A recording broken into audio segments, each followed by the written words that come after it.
Welcome, everybody. I'm Noreen Savage, and this is Starting Out Bright. And if you're new today, I'll just tell you a little bit about myself. I became familiar with bright line eating in May of 2019. My friend Lori posted on her private Facebook page and said she lost 57 pounds. Anybody interested could ask her questions. And my hot little fingers zoomed over to Lori's messenger as fast as they could get there. And I was told then there was a book, Bright Line Eating by Dr. Susan Pierce Thompson. And there were 4 bright lines: no sugar, no flour, 3 meals a day, and weighed and measured portions. And when Lori told me that, my heart sunk. I thought, no way. There's absolutely no way I could do that. But here she's a good friend. Why don't we go out for lunch? She told me more. And I just took that information and let it sit, because where I was in a place of pain. And for the next 2 months, I pondered if this was anything I could even do. But my swollen feet, my just excruciating pain in my knee, my back, many nights going to bed and really wondering if I'd wake up in the morning, all of that convinced me to try something else one more time. And so I did. And Lori told me 2 things to do. One, buy the book, get the book. And the second was to get into the We Eat Bright with Lines group, which is a private Facebook group. From then, there are many other groups. There's the official public group. At the time, it wasn't there, but there's now the official Brightline book Facebook group. They're Starting Out Bright, which is kind of connected with this private group. There are probably 50 other groups. But here in that We Eat Bright with Lines, I first stood back for a while before starting, and what I was seeing was person after person coming forward, sharing their struggles and sharing their success. And there was so much success: losing weight, 10, 50, 75, 100 pounds and more. And I promised myself that if I did this for 1 year, that I would do what my friend did. I would post on my private Facebook page and I would help anybody I could. Well, I'm a Christian. At about the year mark, I'm getting ready to post, and I felt God tell me, Noreen, you could do more than that. You could connect these people, these successful people you've seen, with those who were desperately in a place looking for hope, as I was. And so that's how the Zooms began. And I've been amazed, because many times I will contact someone who I've known from these success stories that I've witnessed through the past 2 years. But occasionally someone introduces me to a friend or to someone they have been following. And this is the case this time. Our good friend Ed Pettit asked me and Tracy, we connected, and it's like, oh, wow, yes, absolutely. I am so grateful. And Tracy and I got a chance to talk the other day, and I'm so excited. You are in for a treat. Oh, you're going to love Tracy. I am so glad you're here, Tracy. Welcome. Thank you. Thank you for talking me up. I hope I can, come close to your expectations. So Oh, thank you. wow. Thank you for having me. I'm very glad to be here. Oh, you're welcome. I'm so glad that you could be here. And, I told a little bit about, just very briefly, about my entrance into Bright Line Eating. If you wouldn't mind, go back as far as you want or as close to your starting point. What led you to trying something so radical as Bright Okay. Line Eating? It is radical, isn't it? Well, I have always, as far back as I can remember, I was chubby. I have pictures of me being a chubby baby. I was a chubby toddler. I was a chubby kid. And it wasn't just that I was overweight, is that I knew I was overweight too. And, and even then, I knew that being overweight or fat, was something bad. it was something that wasn't acceptable. And so I was always on a diet. So my mom had me on a diet from as far back as I can remember. And so that's kind of how I've lived. That's how I lived my early life and my teenage years, just always being on a diet, not eating all day, and then sneaking food at night or overeating on junk, just to try to control my weight, but it was growing. And some of the things that had happened was that, I was teased at school. I was bullied on the bus. I was called all kinds of names. Even my younger brother would bully me for being overweight. And like I said, at one point, I just remember my mom saying, we'll buy you some new blue jeans once you lose some weight. And, in her heart, she meant the best. But to me, it was just kind of one more thing that just meant that there was something wrong with me, and that this overweight body meant more than just something I look like. It meant something deeper to me. And so I started to carry around a lot of this really bad feeling that I didn't have any name for. And I felt that there was something wrong with me, that I was bad, that I didn't have the name, but I felt that maybe not enough. yeah, not enough, but it was even deeper than that. It was just the feeling that somehow I had been born wrong, and it was just this really deep feeling. Um, and when I was a little bit older, about 5 or 6, I was abused by a cousin, and that kind of added to that feeling of this something wrong with me feeling, and so I coped with my feelings by eating. I remember just early on sneaking into the fridge and eating, frozen, not my food, or digging through a freezer.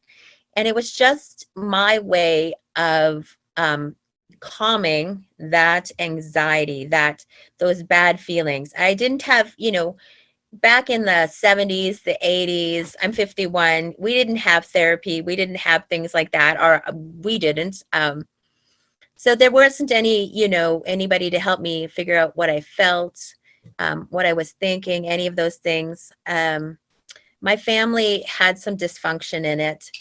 And so my role in my family was my mom's best friend and and I felt that it was my role to worry about my parents, to keep their marriage together, to take care of my little brother his own stuff came out as angry and violent.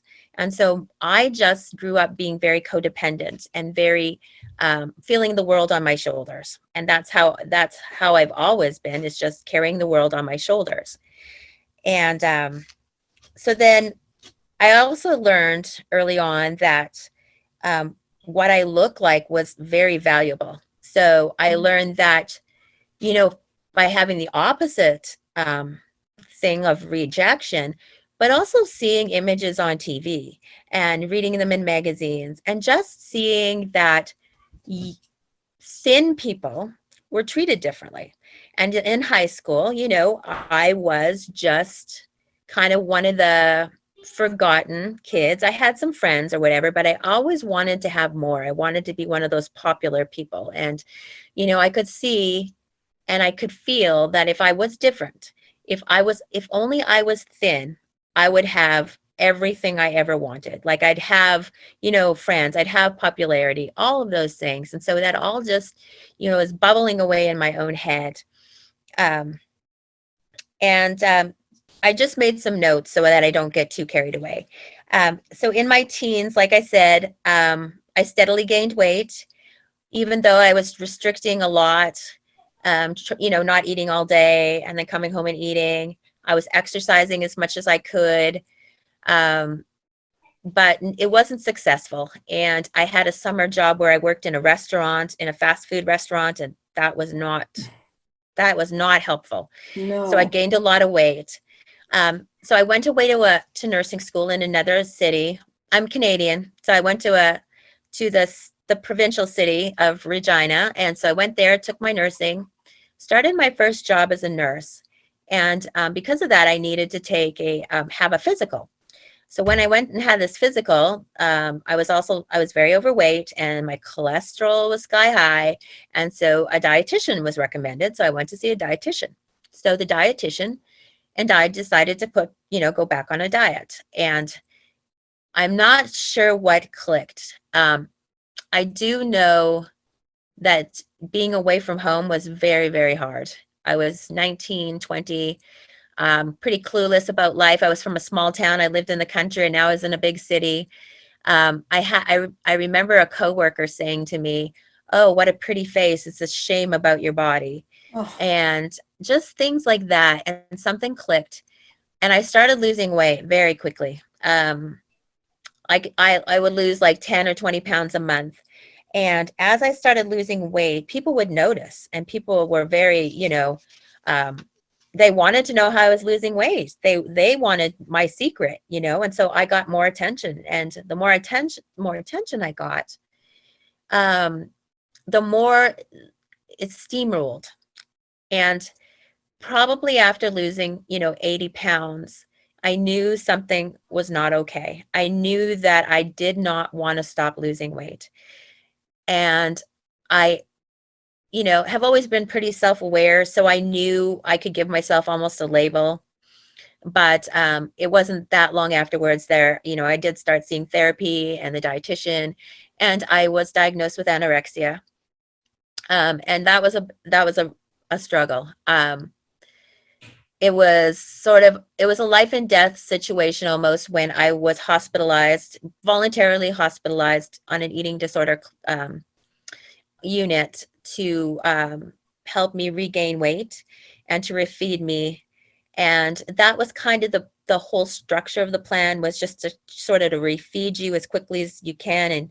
And there was some counseling, but most of it was just focused on your body, just getting you strong enough to go to back get out out there. of the danger zone, Yeah. probably. Yeah. And so I remember being forced to eat, I don't know if we can say food. It was a certain, not my Yeah, food, you can. brownies. I was forced to eat, we had to make brownies. I had to sit there and eat brownies, crying my eyes out. Just my heart was breaking because I had to eat something that was so scary to me, And so that was just part of my eating disorder thinking. I had, strict rules and stuff like that. There was a lot of rules that had been given to me from the 80s, like fat is bad, and Right. just different things, don't eat carbs, and so I had all these rules in my head. So when I left the eating disorder clinic, I quickly lost more weight, um, to a very, very low weight. But it was during this time my brother had a child, and I was determined not to let her live this life. I did not want her to be anorexic. I did not want her to live in the chaos of that feeling, So this And is your so little niece you're talking this was my about. niece. Yeah. So Okay. I struggled really hard. I got counseling. I did take an antidepressant that helped with my mood and my anxiety. And so in during that time, I got married, and so I'd gained weight, started feeling okay, and but then I had three babies, and my marriage turned out to be not what I had planned, and it was definitely not an okay marriage, a lot of dysfunction and stuff. And I ate to cope with my feelings. I ate to cope with my stress. I ate to cope with anxiety. I ate to soothe my depression. I ate because I was a mom with three little kids. And so, I would eat what was on their plates. I wouldn't eat all day, just really dysfunctional eating, chaotic eating, disordered eating. And I steadily gained weight again. And So let me just yeah, recap here from yeah, what I'm hearing you say. So here you are, you're growing up with really a very tough self-image. And if that's not bad enough at home, that you're trying to pump up your parents' marriage and be your mom's friend and not fight with your brother as much. But then you have the bullying at school, really probably in the shape of calling you fat or, Yeah. just that's what kids do. Mm-hmm. And then you've got like not good enough to get the genes because you need to lose weight first, which is, this is all what I'm hearing. Like, I'm not enough. There's something wrong with me. That I was brought into this world wrong somehow. So then you've gained all this weight. You go on to high school. It's faster and faster. The weight is coming up. But then you go away from home and you go to nursing school. And there you've got to take a physical. And then the slide goes down. Yeah. And dives into an anorexic situation. I guess at this point, I'm wondering, did you feel like food was an enemy at that point? Or did you just feel like it was the comforter and it was just everything to you? I mean, That's a good, because it's really an interesting situation that you've seen both sides of this. It was both. It's like a love-hate relationship, and I think I talked to you about it when I was really struggling with my anorexia. I didn't know anything about parts work, obviously, back then, but I had this one voice that said don't eat, this other voice that said eat, and then there was this one trying to juggle everything in my head, right? And so I just had this, it wasn't that I didn't like food. It was just that I couldn't eat it anymore. For me, so I'll explain how anorexia has worked for me. I can't speak for every anorexic, but for me, this is how it worked. And I still have some of these things that I still battle. So I feel like the binging is one end of the spectrum and the restriction is another end of the spectrum, but we do it for the same reasons. So someone may, or I have in the past, have gone to eating too much or the wrong things to soothe the anxiety. For me, it manifests as overwhelm. I get too much stuff and I have this like, oh my gosh, my head might explode, overwhelmed feeling. Right. What does happen with my anorexia was that I would now restrict because and this is actually a physical thing that has been shown with people with anorexia, is when we don't eat, it calms our anxiety. There is a physiological response that will calm our anxiety. And so the not eating calms me. And it also happened that when there was too much overwhelm, instead of being able to choose to eat, I could only choose not to eat. There was these voices, these parts of me that would say, don't eat. And then another part would say, if you eat, you're going to get fat, or all those words, And I hope people don't mind me using the word fat, because in my house, I have 3 teen girls and we try to use words like fat is not a bad word. Fat is a state of a body. Fat is what people have on them. It's not a derogatory term. We've just really tried to take that away from that. So I'm not trying to offend anybody if I use that word. But that's just how we have worked it in our house, that it's just a state of a body having fat on it, But that's just how my anorexia has worked, is that so instead of the binging for calming or stress or all of the reasons we do it, I restrict now. I get calmer when I don't eat. Then do you feel like you're more in control? Yeah. Okay. Unfortunately, that's what happens. It gives you a sense of more in control. But then, as the same as binging, you're not in control. That it's spinning out of control, So that's kind of where it was. And then, should I just finish a little bit of my story then? Yeah. Okay. I was just wanted to kind of bring us all up to speed, because this is so interesting. And well, thank you for keeping me on track. So then I did get divorced, and like I said, it was not a good marriage. Got divorced. I was a single mom for close to, I think it was 7 or 8 years. And that is a struggle. We did not have a lot of money. And so my food choices then were not great. It was a wonderful time. Like I said, I have 3 daughters, but it was a really challenging time. And of course, I ate or I didn't eat. I either chose to, not eat all day or to really minimize my portions.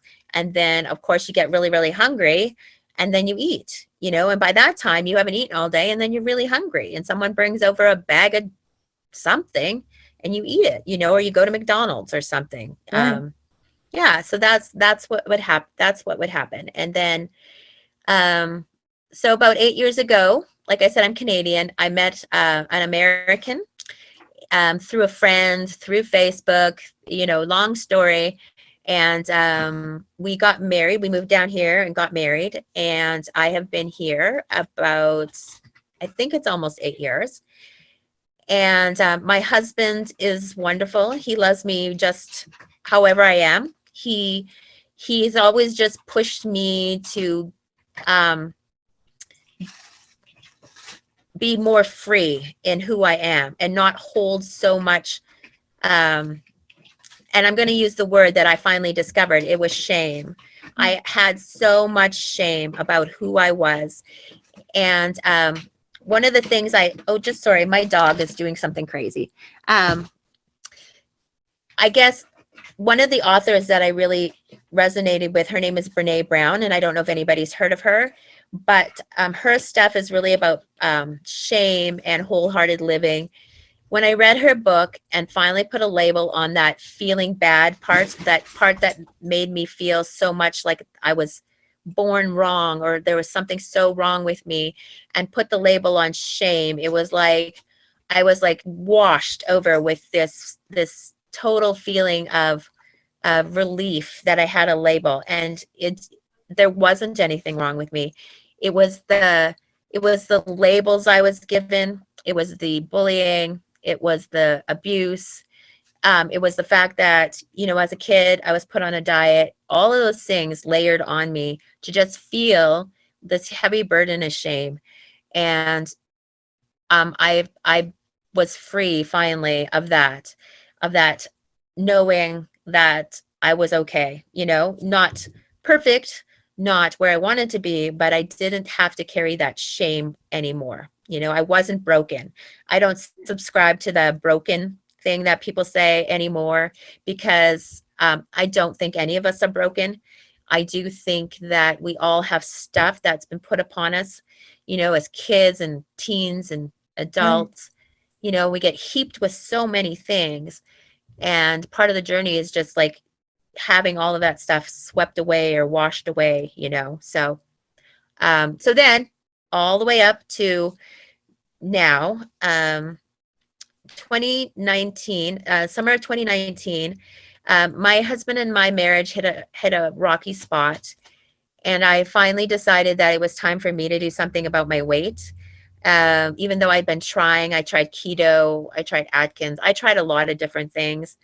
But I always knew that anorexia was an addiction. I didn't know how to put it all together, but I knew anorexia was an addiction. And so when a friend posted Bright Line Eating on Facebook, I looked it up and I thought, nope, can't give up flour and sugar. That seems pretty extreme. So I put it aside.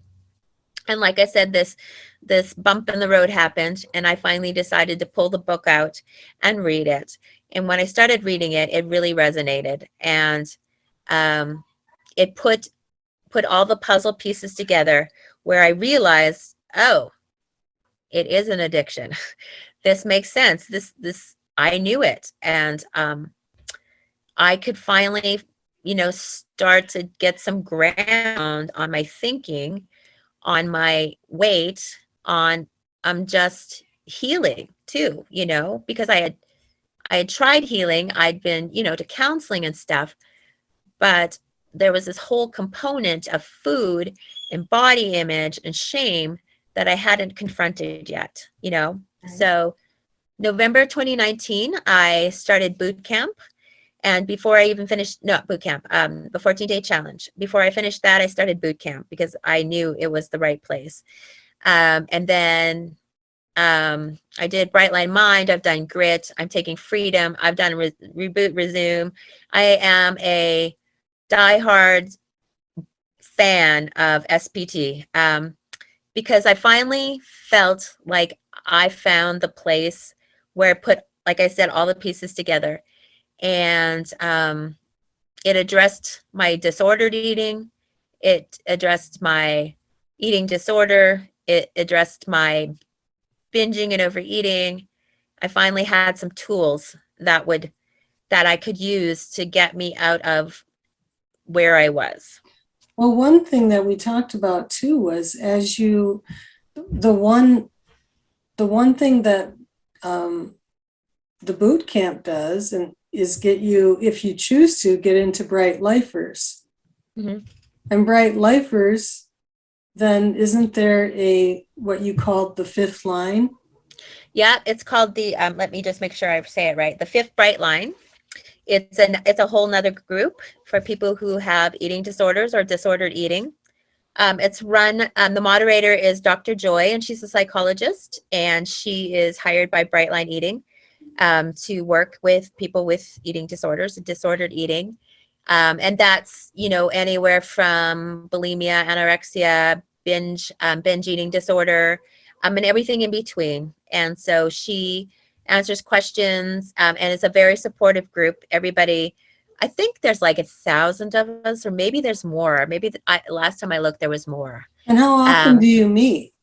Oh, we don't meet. It's just another group, just like, Bright Lifers or any of those. So it's like a Facebook group? Yeah, it's a Facebook group that you can just post online. And it just is more of a specialty group where people maybe understand a bit more about what it looks like. But I would say the majority of people have binge eating. A smaller group have bulimia, and then an even smaller group of us have anorexia. But a lot of us have gone, done like it's both ends of the spectrum sort of thing. So, so that's been a immense support. And Dr. Joy has 2 calls a month with Bright Lifers that you can, send in a question, she'll answer it. And it's been invaluable. It's an invaluable tool for lots of us. So I'm wondering, I think you had told me the other day your top weight was like 240. Yeah. And you got all the way to maintenance, right? Yeah, I got to maintenance in December of 2020. I lost 100 and what am I now? 110 pounds with it. Just by following the fabulous plan. I didn't really monkey around with it. There was a time in there where I was really hungry. And so I added some vegetables and that helped. And, got some coaching here and there from different coaches and Dr. Joy. And that's, wound up in maintenance in December. Well, one thing you said is you joined Reboot, Resume. We didn't talk about this at all, but when you got to maintenance, is that when you had to reboot? I've never actually broken my lines. I've always had bright lines. I took Reboot, Resume because I love information. So I just took it, and it is amazing. You don't have to have broken your lines to take it for just to have I feel like it's like a good part of my toolkit, the stuff that I learned. There were daily videos, there's calls, all kinds of stuff. So I found it really, really valuable. I find any of the programs really valuable. Well, let's just talk for a second about that, because, when you even said when you got into the book and it spoke to you, what was it in the book that anything in particular? Because you're coming from a unique situation. What in particular did you find that you connected with, other than the addiction piece, or was that the whole of it? that was some of it. Some of it was what I really liked too was her talking about the neural pathways that we have. And I could see how, years of running the same path causes the same old thing. If you always do what you always do, you're going to get what you always got, right? So it's like she talks about a riverbed and the water running through it, and it's a big, big, deep hole, big river, right? And so that made a lot of sense to me about the neural pathways and the fact that we could create new neural pathways too, by automaticity, by having habit stacks, just different things like that. And so just the fact that she talked about the addiction piece, about the neural pathways, about the chemicals, how they all balance.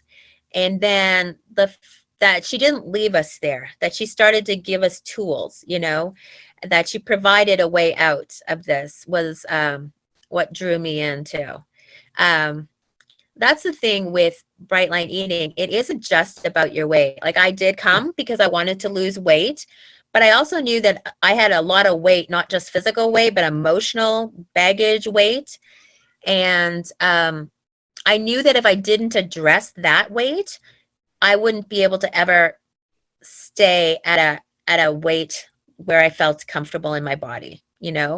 I would, if I don't deal with the baggage and all that other stuff, I will just go back to doing what I always did. And that's not really an option I want, which is why I take so many courses and try to get so many tools, is because I don't want to go back there. I want to stay healthy for me. I want to stay healthy for my teenagers.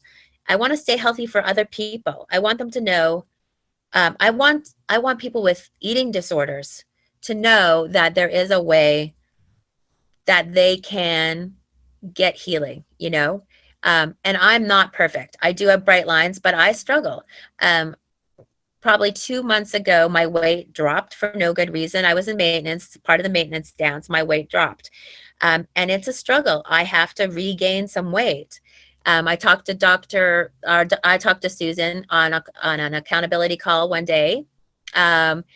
And I said, the French formula that, we talk about that French formula a lot, and I am not at the French formula. And that plays with my mind. And so she did some more investigating, which I really love about her. She gets down to like where you're at. She doesn't just give you some answer. She really digs. And she dug into where I was, what I weighed, how what my height was and that kind of stuff. And she said, no, you should not be at the French formula. You need to be heavier for your optimal health. You need to be heavier. And I needed to hear that because, like I said, there was a lot of talk about the French formula. What I really like, and what she talked about in the last vlog, was I think we're steering away from that. We're steering away into what kind of livable body each one of us can have. That isn't a number. I think that's more of a comfortable feeling in your own body, an optimal, like whatever optimal healthy means, Right. for you. But it is, I think when you get there, that your body just feels better. Like you've talked about pain going away. Right. You get your diabetes under control and just different things. I think it's, There's a question, what is the French formula? the French formula is what they often use to, it's like your height corresponds to a weight. And so if you're 5'4", you're supposed to weigh between, I can't remember what it is. I think the first 5 feet is 100 pounds, Oh, yeah. and then it's 5 pounds for each Right. 5 pound, or 5 pounds for each inch. So Yes. I'm 5'2", that would be 110. But now I talked with Sonia a few weeks ago, and she was mentioning that if you're coming from losing weight, you have to figure in 14% of what you've lost is skin. Exactly. So if I have 100 pounds that I've lost, that's 14 pounds of skin. Mhm. That would be on top of the French formula. Yeah. If that makes sense. And it's like, well, that's kind of true because we do have extra skin if we're losing weight. It just doesn't miraculously smooth out like Yeah, we were, maybe at 19 that happened to you, it did. because the And skin not is way more anymore. elastic, but not at 50, Yeah. No, or nope. level 6, as I call it for myself. Yeah, I've got loose skin. And you're right. There, you do have to add that in. And that, I think, it made a lot more sense. And also body frames are different too. Like, Mhm. you can't just say, this petite 5'4" person compared to, I have size 10 feet. I'm not petite boned, so I will not be 120 pounds. At 120 pounds, I look terrible, and so that's what, like I said, I think that's where Susan is steering things more to, more, it seems more balanced, less number driven to more, maybe Health. person driven, person centered, body centered, like what's right for you, individual person. Well, So, and I just want to interject here too that when COVID happened, when COVID began happening, I remember specifically someone on one of the Facebook groups said, I am just going to put myself on maintenance right now. And I thought, well, you could. Well, if I felt like at 191, I'm going to be here for a while. I just want to be here for a while. I actually could. I could put myself on maintenance, add a grain at one meal, and just stay put. If I really felt comfortable, I could do that at 150. I could do that if I felt good at 160. I mean, that is, I think, the real novel approach to this, that you actually could stop. If you're just fine where I am, or for health reasons that I don't want to get too skinny, right. or like even in your case where you may wonder like, oh my gosh, I'm dropping this weight. And now it might be playing with your brain because it brings back all kinds of memories of what you had to endure. And, I think this is another thing too, that everything we've had to endure, all of us, every single one of us has had something in their lives that is maybe not shared by someone else. For me, instead of regretting it, the whole weight escapades here, I've come to this realization that nothing could give me the empathy that I have for others than going through all of that. Don't you agree? Like, I mean, Yeah. oh my word. Yeah. It's not that I would not wish, like, some of the things I've been through on anybody. No. But on the other hand, like you said, it's made me who I am, and where I feel my purposes in life is to encourage people and to, like, give them, say, I've been there. And I know that there's a way out, or just to sit with someone and just say, I know you're hurting. I understand, there's something, I was talking about Brene Brown, and she was talking about how vulnerability is very, very important, because unless, we can sit around and have small talk all day, but that doesn't feed our souls, and it doesn't encourage people, and it doesn't heal people. But when we start being vulnerable with our own stuff, and you don't do it to everybody, but when we're able to be vulnerable, you can open doors with people, and you open doors for them to share, and then it starts healing. Like, the more we can share and have aha moments, I feel like those are where other people say, oh, me too. You're like, that's where healing starts going. And that's one of the things I like about Bright Line Eating is the connections. I have mastermind groups. It is, the group name on Facebook is called, the Fifth Bright. Yeah, let me just say, the Fifth Bright Line. And if you You can't have find, to be a bright lifer to be. yeah, you have to be. Well, I think if you have access to boot camp, you can go on the Fifth Bright Line too. Okay. Yeah. And so what I was just saying was that, my mastermind groups, I have two, and I have a buddy that I send my food to. I have another buddy that I send my food to. I do Marco Polos. I have phone calls. I've just found that the support, and I don't know that everybody has to do this, but I really feel like the connections and the support we offer each other is one of the most valuable tools of bright line eating. Absolutely. When someone can meet you in the same way, somewhere along the same road and say, I've been there, and I love you anyway, or let me carry this burden too, or, even if you're just committing your food, it keeps you with integrity and food integrity and personal integrity. And I think that that's one of the things that I've lacked in my own life, food integrity, by, eating the way that I have, overeating or undereating. Well, even And it might have, look at the isolation involved. yeah. Yeah. So just having that personal integrity is very, very important. And I think that's another thing that we learn as a tool in Bright Line Eating, is that this program is ours. Susan says there's no Bright Line Eating police, which, is great, because it really is up to us. This journey is ours, and we have to make up our minds that we're going to do it, And I was on one of my mastermind groups today, and we were talking about the whole, well, my kids sometimes say, well, Mom, you can't eat that. And I'll say, well, I can eat it. I can eat anything I want. I'm choosing at this point not to eat it because, it's like there's no BLE police. And it takes back my power. It just says, no, I'm not going to eat it today.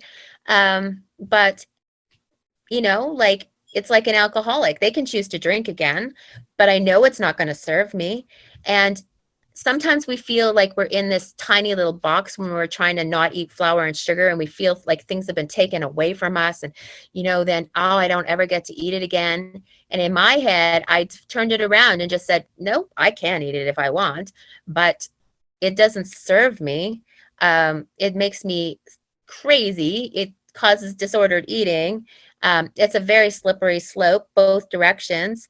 And so the fact that I tell myself that I'm abstaining because it's my choice takes back my power from the I can't ever have it again feeling of, where I think sometimes we get lost in, and then we feel like we're restricting and we just can never have it again, and it causes these feelings inside of us. And I think that's where people break their lines or binge or stuff, that kind of thing. But I don't know, that's just sort of how I've turned it around, is just acknowledging it's always going to be my choice, Well, the other thing too, you talk about vulnerability, and wow, if there's vulnerability, you use it in your giving of your writing.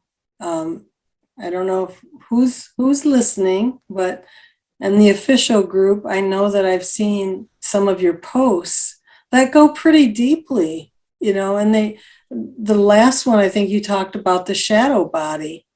Mm-hmm. And can you explain that a little bit? Well, so there's, I have some body dysmorphia. I don't know if anybody else has that, but where I didn't see myself as overweight as I was, I also don't know what I look like right now. And I know that that's also been talked about in Bright Line Eating. And I think I've heard that it takes like a year for your brain and your body to catch up. But I've always had some body dysmorphia with not knowing what I look like. And so my shadow body is because I'm still healing from the overweight body, that fat body, that child, that person who went through all of that stuff. That's still me, I'm in a thinner body now, but I'm still that person. So I feel like it's this shadow body, this large shadow body that's still there, even though I'm in a thinner body, but it's still all me, if that makes sense. Well, it does, because it kind of talks about even like, we come in for the vanity part. Like we think it's about the body, the weight. We think that. But as the layers start peeling off, as far as physical, you shrink, you're still there. Yeah. It's wherever you go, there you are. Well, no Yeah, matter if the body's big or small, there you are. But now, exactly. I mean, and you lost the weight pretty quickly. Hmm. But does your mind catch up because you've still got to work on the inner? You still got to work on that. It's not just about the food. Hmm. It's about Um, why you wanted yeah, to use food in that way. yeah, Either way of the spectrum. yeah. That's why I write. Because it's part of the journey for me. It's part of the healing that I want to do and that I'm doing. And also because I don't want people to go through the stuff that I've gone through. And if I can be a tool that someone uses along the journey to say, this helped me, or at least just someone else that's been with them on the same path, I feel like that's what I can do by my writing, and it just flows out of me. And it's very cathartic. It's like you and I said, it's like I'll look at it and I go, did I write that? It's weird. It's a weirdly healing tool for me. So in some ways it's very, very selfish. And in other ways, it's just because I want to help point people in the right direction. Well, keep on being selfish because it's really a remarkable thing that you're doing when you're sharing. Like it's like from your inner soul. And Hmm. when I was chatting with Anna Paragoy, she mentioned something in one of the camps that a comment was made by somebody that said, "Oh, I can't eat it." And it's like, "Oh, must be nice." And you don't realize that the words, like to envy almost someone who can't eat it, you Hmm. know, you Hmm. don't know what they're going through. And if Hmm. you can speak to that, Hmm. because if there's times I just can't let myself eat that, I haven't had that experience. I don't know Hmm. what that's like, but you do. Hmm. And so it's just speaks to no matter how we look, we don't know how someone feels. We Hmm. don't really know their inner struggle. Hmm. You may have 110 pounds come off, and everybody just remembers that high weight, but they don't know what you really felt. Right. That now it might be like it would be easier to go smaller and smaller. I Hmm. don't know, Hmm. Hmm. but I'm sure the struggle is real at times. Hmm. Yeah, it's like I wish I could remember the quote. But it's basically be kind to everybody because you don't know what struggle they're all going through because we're all going through something, right? And so I think we do need to recognize that, if we see someone with an overweight body, don't judge them. If we see someone with an underweight body, don't judge them. Right. And I think we can all learn that. And because we don't know where anybody is in their struggle. And just talking about that shadow body, I still am the same person, like you said. And so when I hear comments about people's weight, it still hurts me, even though I'm not overweight anymore. I still feel that pain. And so it's just like you said, that's one of the reasons I write is I find words very, very powerful. And if that you were at my house, you'd be like, wow, this woman has a lot of words in her house. I have all those, little signs that say something. My family thinks I'm crazy. If I ever go thrifting, which is like one of my favorite things to do, I see another one. I'm like, oh my gosh, I've got to have that one. And I have them everywhere. So it's just because I think words are very powerful. They can really hurt someone and tear you down, or words can really build people up. And I've just found that writing and that has been what's built me up, and I hope to build other people up too. Well, I know that you are. As you went you know, through this journey with the bright line eating, what would you say are that stand out, those things that stand out are what we'd call non-scale victories, NSVs? What what would those be for you? Okay, well, I wrote them down because I was really like brainstorming and I was writing. So I wrote forever today. It taught me non-scale victories was food integrity, like I said, and functional eating. So for me, that looks like 3 healthy meals a day, no snacking. Just, some people in the fifth bright line do have more meals. They have like a fourth meal, or their meal plans change. And that's part of with Dr. Joy. She always addresses the eating disorder before everything else, and it's very individual. So for me, it's 3 meals a day, and that's part of my non-scale victory is just eating healthy meals every day. My piece around food, I still get some brain chatter. If I get really, really hungry because it's been a long time since a meal and it's getting, I do get a little chatter. But I have found that bright line eating and eating according to this plan has really like scaled down any chatter. I don't have cravings either. I want to eat what I have on my plan. I enjoy my food, but I'm not overly obsessed with my next meal or what I'm eating. And the longer you can stay bright, the longer you can stay on your meal plan, the more you'll find that, with automaticity and stuff, you will lose a lot of that brain chatter, a lot of that craving stuff. It just really does go away. And it's part of the miracle of eating, a good food plan. Um, and the other things I know my non-skill victories is like, I just feel like my brain is really healing. And the bonus things are people I really, really love, friends and mastermind group. And I have a mastermind group too. I just love them and I'm leading it. They chose me, last time around, asked me if I would do it. And I'm like, okay, I don't know what I'm doing. And I'm super not good with computers. And they broke it down and I can do it. Well, I messed up for a while, but Is I this got that all. Mastermind or Gideon The Games? Gideon Games. I kind of messed up on the point scoring, but got that all straightened out. And they are amazing people. And we just, we have a group of, I think that there's 10 of us. We don't have a Marco Polo or anything. We just have a on Group Me where we have chats and we just come on, varying time during the day. There's no pressure to be there a certain amount or, to do anything. We just use it to support each other. And the longer we've been, the more I can see us drawing together and supporting each other. And it's been really lovely. That's awesome. That's part of it. So It's for just, someone who's new, Gideon Games is a competition.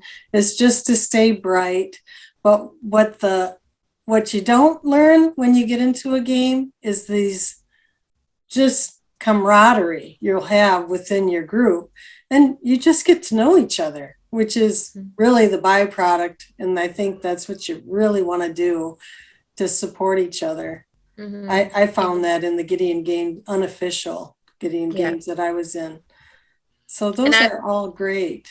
Yeah. Well, I was just going to add, if you do wind up in a Gideon Games group and it's not a good fit, because that does happen too, don't feel bad. Don't feel it's you. It's just it's like some people just don't mesh with some things, right? And so I've been in a couple of other groups, and until I found this one, this is the one. This is the one I was wanting to be in all along. I just didn't know it, So this is a really great group. And the other group, the ones are good. It was just not where I fit in. So Tracy, somebody here is tracking with everything you're saying, whether they're here or they're, listening to YouTube or podcasts, and thanks for letting me record this. What would you say to them about getting into bright line eating? I would say do it. And it's an AA thing. It works if you work it. It's not a magic pill, unless you're going to put some work into it. If you're willing to do some hard soul searching, if you're willing to sort of decide that you're willing to give up and do some really, really hard things, like giving up flour and sugar. That's not easy. And I'm never going to lie to anybody and say it was. It's hard. But I would say it's worth it. And for me, it's like people have birthdays and stuff, and they're like, well, what are we going to have? Because I always have cake. And now one of the things Susan's talked about, and we've talked about in my groups and stuff, it's like we put so much value on food. But where is the value? What is the real valuable thing? It's the connection. It's the celebrating. It's the love. It's the support. Those are the things that are really more valuable. And so if we can take our focus off on what we're losing to more of what we're gaining, that's the important part for me. Absolutely. Well, Tracy, this has been remarkable. It's been powerful to understand a little bit about your journey. And I think you speak for many people who have gone through maybe not the same thing, but, through something like this on their own. And I think this really speaks a lot for Bright Line Eating, that it's not just, one size fits all. And it really talks about that there are resources out there. So no matter where you are falling on that spectrum, or where you feel like you're highly addicted, not addicted, but you want to be doing something that makes sense and that's healthy, that you want to fit into a right body, a healthy body. I mean, you just brought a lot for us to think about tonight. And I appreciate that you're sharing your gift of writing with the world.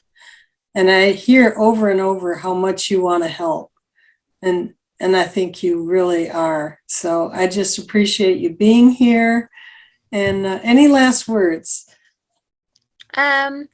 Just, if anybody wanted to talk, needs some clarification or anything, I'm a pretty open book. And like I said, love to encourage, and I'm willing to, just look me up on Facebook or whatever, and I'll be there. So And I know you're in the Starting Out Bright group, so easy to contact you there. So yeah. And thank you so much, Noreen, for letting me spill all that stuff out. Thank you so much. Well, you're welcome. Thanks for being here. And I want to thank everybody for being here. Yes. It's been a great time, and I appreciate you. So I'm going to close as I do each week. Good night. Stay bright. Don't let the bed bugs bite. Good night, everybody. Good night, everybody. So, Tracy, how would you like to play 3-Question Thursday? I think I'm going to play it. Yes. So okay. Be gentle. 3-Question Thursday. I didn't ask you about your food at all. Do you keep your food simple, or do you get creative with recipes? What is food like at your home? Originally, when I first started, very, very simple. Just very basic, oatmeal with fruit. I'm trying to remember the basic plan. Oatmeal with fruit, and what else goes on there? Just very, very simple looking, very simple, clean foods. As I've gone on, I do use some recipes. I have a few cookbooks, and but I do find that gets too overwhelming. Like there's just like, oh my gosh, there's like 1,000 recipes. I'm just going to go back to oatmeal. So I have a few that I just do regularly, get a little fancier, have a husband and 3 children. So, I'm trying to like incorporate all our food together and, make it. Right. Yeah. That sounds like that's something you have to do, is just like mesh everybody together. Right. I want to talk about the word surrender. What does that mean for you in this program? So that's a really good question. That's something I think I wrote about one time. And for me, surrender isn't necessarily the white flag saying I give up. For me, surrender is more like saying that I am willing. I am willing to, come to the table, not, literally, just step up and do something about what's going on inside of me, you know, my body, the weight in the body and the weight in my mind. And for me, that's what surrender was. It wasn't a giving up. It was an actual like gaining something. It was a, I'm surrendering and I need to, you know, grow, get healthy. You know, if that's, I don't know how to explain it, but for me, it wasn't necessarily a giving up, a white flag of defeat. It was more like a, I'm going to do it, you know? So Accepting it, the yeah, willingness to accept. yeah, exactly. And to just work it, you know? That's great. You are such an amazing writer, a gift and talent that you're sharing and a skill you're sharing with the world.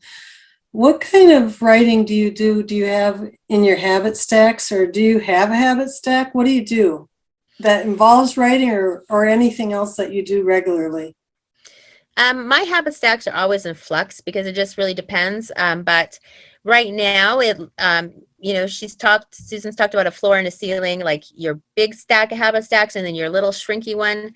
Right now, I'm down to the little shrinky one because the kids are back in school and I actually start back to work tomorrow for the first time since 2020.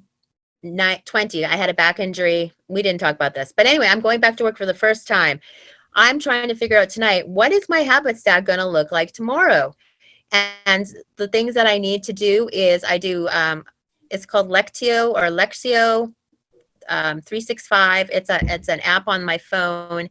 It's a biblical devotion. It's really neat. It only takes about 10 minutes. There's some meditation in there. I do some meditation. I do a little bit with Tara Brock. I also have Codependent No More, so I read that. And I do some journaling every morning, and usually at night I do a little bit of journaling, and I do some gratitudes and what went well during the day. So sometimes I do. My friend Hannah has got me, you know, thinking about the one thing that I want to do during the day. And the one thing that I wanted to mention that's been really, really important to me is set an intention for myself, because I struggle as a, you know, a woman or a mom, putting myself first. You know, there's all these other people and all these other needs that need to get done. And so one of my intentions is may I create space for my own happiness. And it's like, oh, okay, what does that look like? My habits are supposed to serve me. I'm not going to serve my habits. So what habits are going to be, what do I need right now? So those are the ones I'm doing. That sounds great. And you're doing so well. You've done so well. But I know that it's a continuous journey. Mm-hmm. It's not like, okay, well, that's done. It's ongoing. Right. We come for the vanity, we stay for the sanity in mind, heart, and body, I think. So Yeah, for sure. I just thank you for sharing your story with us at Starting Out Bright. And thank you for playing 3-Question Thursday. Thank you. It's been a Thank you, delight. Noreen. Thanks, everybody. Have a good night and stay bright. Good night.